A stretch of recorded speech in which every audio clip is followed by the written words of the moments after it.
Tepat 1 tahun lalu, tanggal 15 Juni tahun 2022, Presiden Republik Indonesia Joko Widodo melantik Hadi Cahyanto sebagai Menteri Agraria dan Tata Ruang Kepala Badan Pertanahan Nasional, dan Raja Juli Antoni sebagai Wakil Menteri Agraria dan Tata Ruang Wakil Kepala Badan Pertanahan Nasional.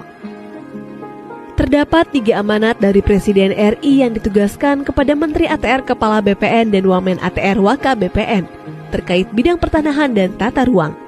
Antara lain, percepatan pendaftaran tanah sistematis lengkap, penyelesaian sengketa dan konflik pertanahan, termasuk pemberantasan mafia tanah, serta dukungan terhadap pembangunan ibu kota negara Nusantara.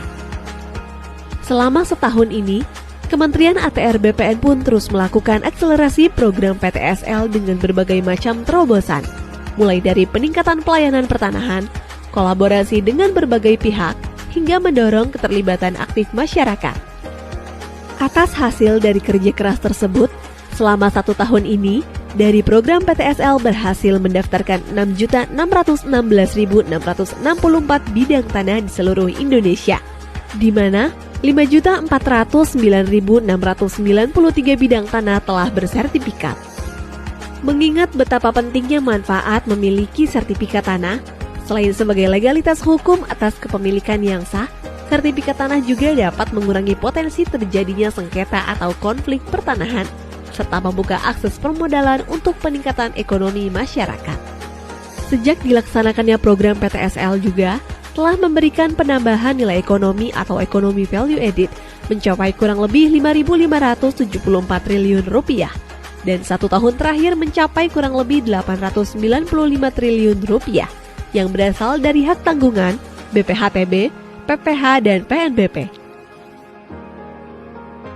Sebelum adanya program PTSL, pada tahun 2017, jumlah bidang tanah yang baru tercapai hanya mencapai 46 juta bidang tanah. Dari estimasi 126 juta bidang tanah yang ada di Indonesia. Kalau dihitung rata-rata setiap tahunnya, BPN hanya mendaftarkan 500.000 bidang tanah. Apabila pendaftaran tanah ini menggunakan metode lama, maka rakyat harus menunggu lebih kurang 160 tahun lamanya.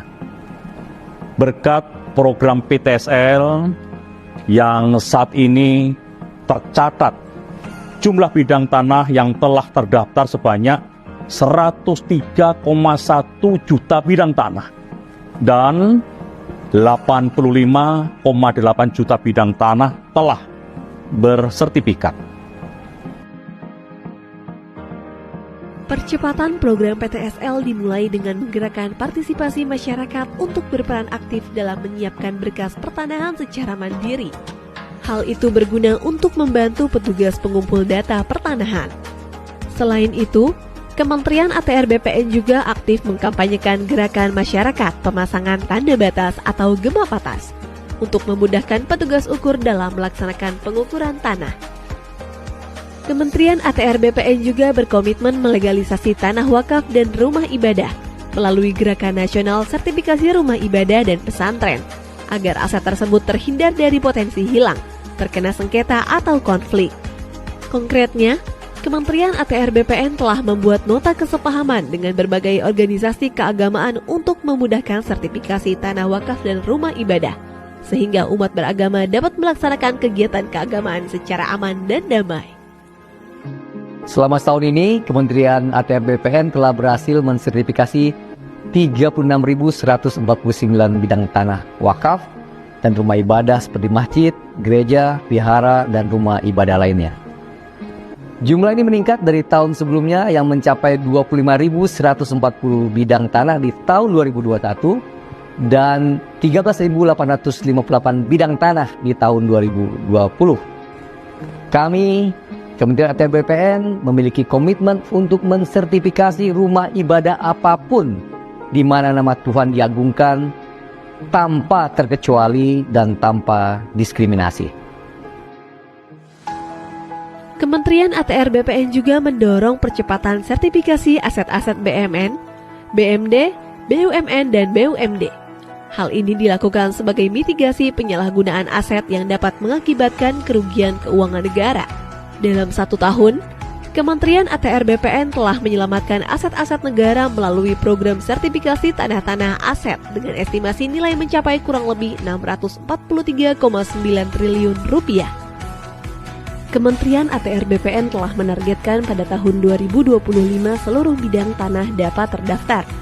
Tujuannya agar mewujudkan Indonesia lengkap di mana seluruh bidang tanah telah terdaftar dan terpetakan. No gap, no overlap. Dimulai tahun ini, Kementerian ATR BPN telah berhasil melahirkan kota dan kabupaten lengkap, di antaranya Kota Denpasar, Kota Bontang, Kota Madiun, Kota Tegal, Kota Surakarta, Kota Yogyakarta, Kota Administrasi Jakarta Pusat, Kabupaten Badung, Kota Administrasi Jakarta Utara, dan Kota Administrasi Jakarta Barat. Ada sedikit cerita pengalaman saya saat melakukan kunjungan kerja turun ke lapangan di awal menjabat. Banyak sekali keluhan yang saya dengar langsung dari masyarakat terkait mahalnya biaya pelayanan pertanahan. Setelah dilakukan pengecekan, ternyata salah satu penyebab mahalnya biaya karena masyarakat tidak dapat mengurus sendiri permohonannya. Jadi terpaksa diwakilkan karena sibuk bekerja.